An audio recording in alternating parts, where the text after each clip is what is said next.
Halo. Maafkan saya Pak Ken.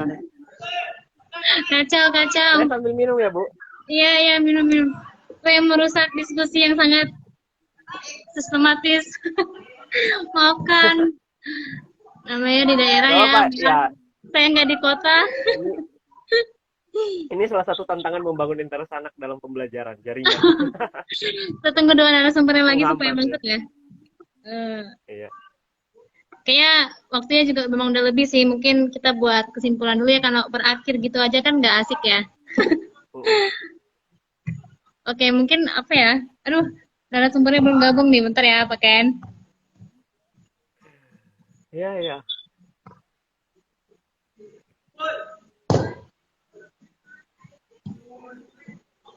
Oke, tadi saya ingat sih ada satu pertanyaan dari yang nonton. Katanya gini Pak Ken, mau melakukan pendekatan ke anak di masa pandemi ini kan kita sarana komunikasinya lewat WA ya, chat gitu ya, chat virtual atau pertemuan Google Meet dan sebagainya. Tapi gimana nih kalau misalnya anak-anak yang mau kita dekatin itu nggak ngebalas chat kita gitu?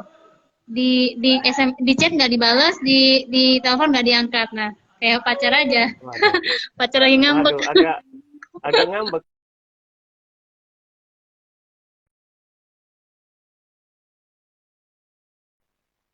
Ini mungkin sedikit mulai terpisah dari pembelajaran matematika ya, karena ini memang udah bicara tentang relasi.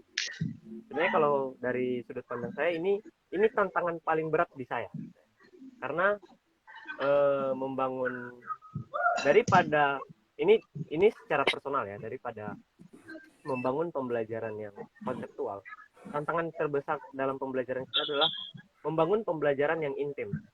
Artinya memang benar-benar relate dengan kita. Dan ini memang tingkat kesulitannya hard, sangat-sangat hard ya.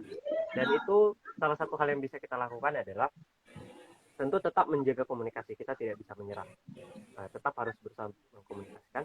Dan kita perlu meminta bantuan dari orang-orang terdekat, misalnya wali kelasnya, temannya, ya, untuk mencoba berkomunikasi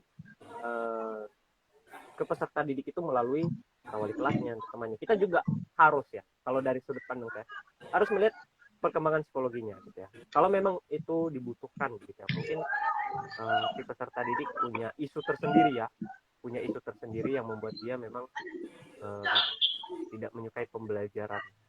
Karena bisa jadi kalau seperti ini isunya, bisa jadi bukan hanya berlaku di pembelajaran matematika.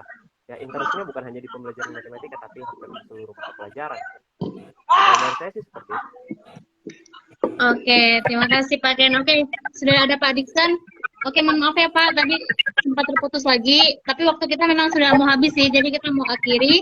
Tapi nggak mungkin kita akhiri begitu saja. Mungkin kedua bapak-bapak ini boleh kasih mungkin motivasi atau kata-kata penguatan buat guru-guru yang sekarang juga lagi mengajar, itu mungkin menjadi penutup sesi diskusi kita hari ini. Mungkin mulai dari Pak Diksan, mungkin ada motivasi, saran, atau apapun yang mau disampaikan untuk guru-guru yang juga lagi sama-sama berjuang untuk problem yang sama kayak yang kita udah diskusikan tadi. Oke ya, sebelumnya ya terima kasih buat ini grup Math Educator for Shalom ya, karena memang menurut saya diskusi seperti ini penting ya, untuk bisa ya kita sekaligus kita curhat juga dengan masalah-masalah, dan mungkin ada nih yang punya problem yang sama dan sudah dapat solusinya sehingga bisa dibagikan gitu. Nah, selain itu mungkin pesan saya buat guru-guru di luar sana, guru-guru matematika ya, ini memang tantangan yang besar sih menurut saya ya, khususnya setelah pandemi ini.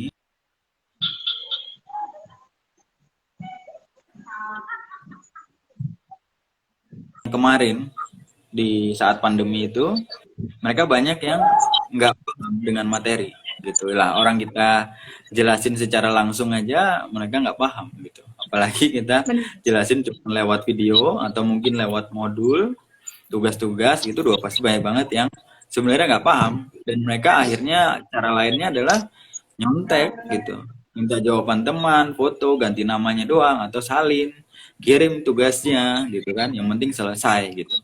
Bukan hanya itu, mungkin ada juga sekolah-sekolah yang apa ya, yang mereka nggak nggak memaksa anaknya untuk belajar di saat pandemi gitu, mau kumpul tugas ya kumpul, nggak ya enggak gitu.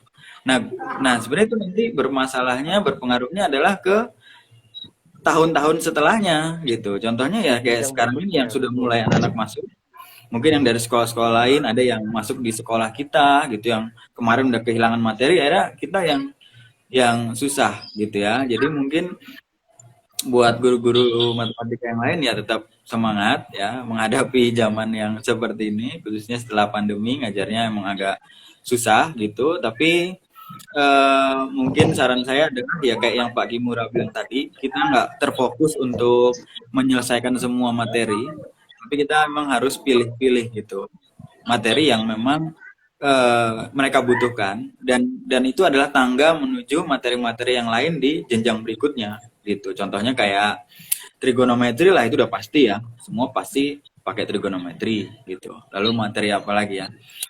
Yang dia nanti di kelas 11 ada lagi, di kelas 12 ada lagi gitu. Atau itu yang mungkin krusial, penting banget kayak turunan integral. Nah, itu kan harusnya jangan di skip gitu-gitu. Nah, itu kita harus benar-benar pilah-pilah supaya yang kita ajarkan sampai ke anak-anak gitu. Kayak misalnya sekarang di sekolah saya ini sudah mulai masuk, cuman waktunya dibatasi. Jadi nggak semua materi bisa disampaikan ke anak-anak gitu. Jadi memang benar harus dicari yang paling esensial untuk dibagikan. Sama yang selanjutnya adalah bongkar lagi apa pre-knowledge mereka gitu, yang kayak Pak Rahmat tadi ya. Memang benar-benar harus dibongkar lagi. Itu banyak banget mereka yang lolos, saya yakin gitu. Kayak contohnya mencari akar-akar persamaan kuadrat. Kalau di kelas, harusnya di kelas 10, 11 itu udah bisa kan dipelajari di SMP, ternyata nggak bisa. Atau sistem persamaan dua variabel, yang harusnya di kelas 10 udah 3 variabel, 2 variabel aja mereka nggak ngerti apa-apa gitu. Jadi memang benar-benar harus digali dulu, mundur-mundur sedikit lah gitu. Kalau ketahuan, oh ternyata banyak anak-anak yang nggak tahu materi ini, langsung jangan kita lanjut, tapi selesaiin dulu ini gitu. Karena kalau lanjut pun percuma gitu, anak-anak nggak akan bisa ngikutin, dan yang terjadi akhirnya anak-anak nggak interest, karena ya itu tadi, matematika itu kalau saya bilang ya kayak game gitu, kalau aturannya nggak tahu, kamu nggak akan menyukai matematika gitu, nggak asik sama sekali karena nggak tahu apa-apa gitu. Mungkin itu sih kalau dari saya. Oke, terima kasih Pak Dixon. Dari Pak Ken mungkin boleh kasih semangat ke guru-guru yang juga lagi menghadapi problem yang sama, Pak Ken. Semangat, kita ada di dalam kotak yang sama begitu ya, ada di akuarium yang sama sepertinya begitu ya. Dan jadi sebagai tambahan saya sih, mungkin sebagai persiapan ya buat rekan-rekan yang masih di jenjang perkuliahan gitu ya, punya banyak waktu nih, yang bisa saya dapatkan dari diskusi ini adalah ubah dulu paradigma tentang ngapain sih belajar materi ini, nanti kan nggak dipraktik, itu dulu. Kemudian doing your research gitu ya, lakukan risetmu sendiri gitu ya. Setiap guru pasti punya caranya sendiri melakukan riset ya. Ini untuk teman-teman, rekan-rekan semua lah, ini juga buat saya begitu ya, karena kita nggak jarang loh ya nemu di buku cetak itu, ini mohon maaf nih, itu konsepnya itu udah salah. Jadi kita perlu melakukan riset ya. Kita bisa baca banyak jurnal matematika yang memang menunjukkan, oh ini loh miskonsepsi. Tips dari saya salah satunya adalah memulai topik itu, saya akan cari apa sih miskonsepsi yang paling sering ditemukan siswa dalam topik ini. Kalau dari saya ya, misalnya kemarin itu saya coba tentang nilai mutlak ya. Ini berhubungan dengan apa yang disampaikan Pak Kim tadi tentang Mr. Edi Wu ya. Beliau juga memang salah satu menjadi tontonan saya begitu ya, kalau sedang gabut begitu ya, nonton videonya itu memberikan semangat juga.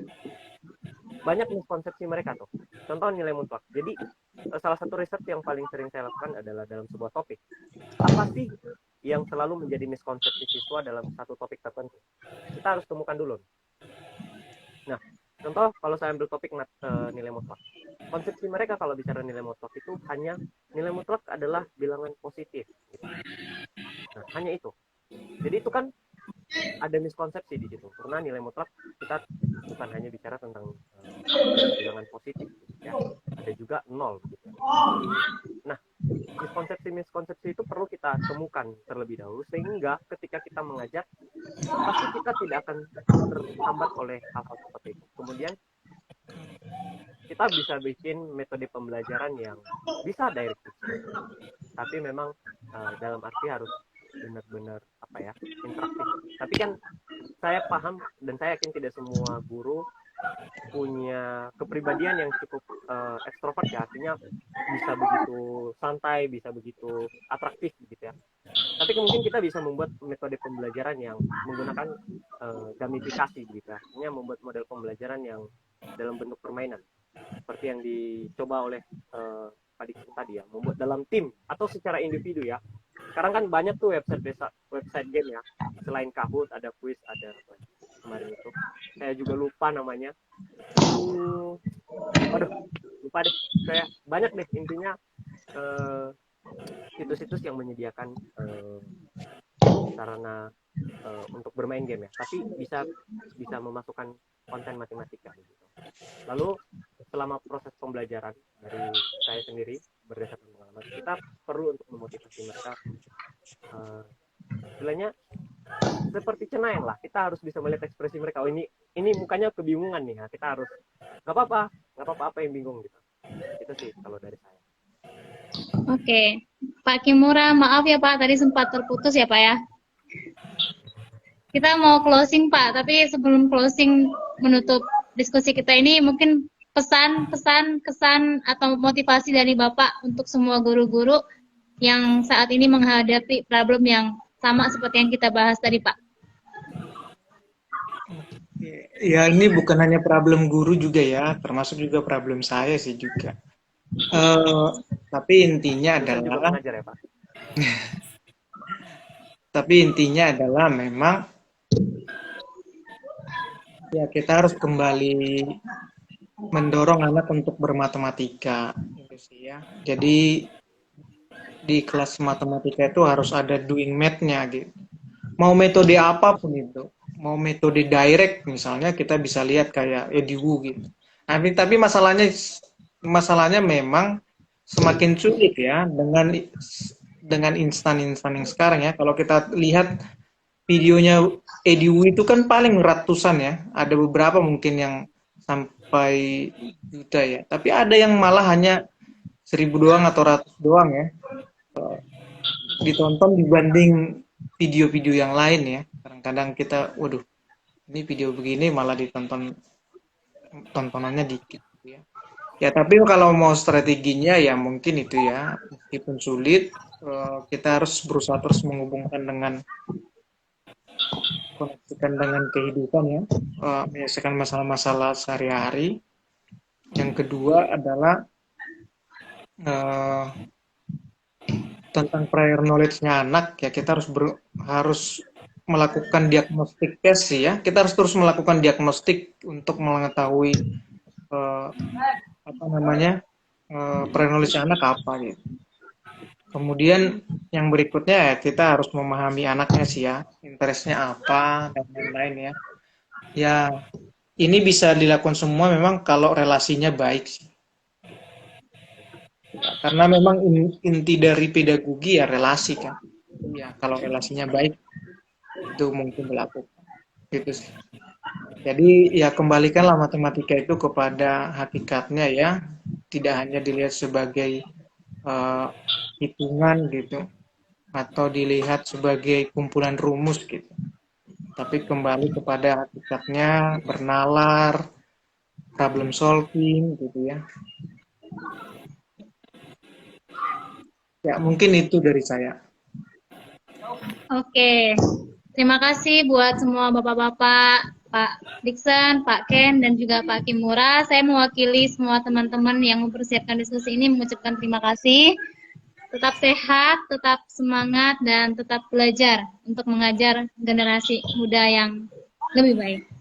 Terima kasih semua Bapak-bapak, Tuhan Terima kasih memberkati. semua. Maaf ya Ya, Pak. kendala teknisnya. Ya, maaf. Oke, Ya, dadah. Tuhan memberkati.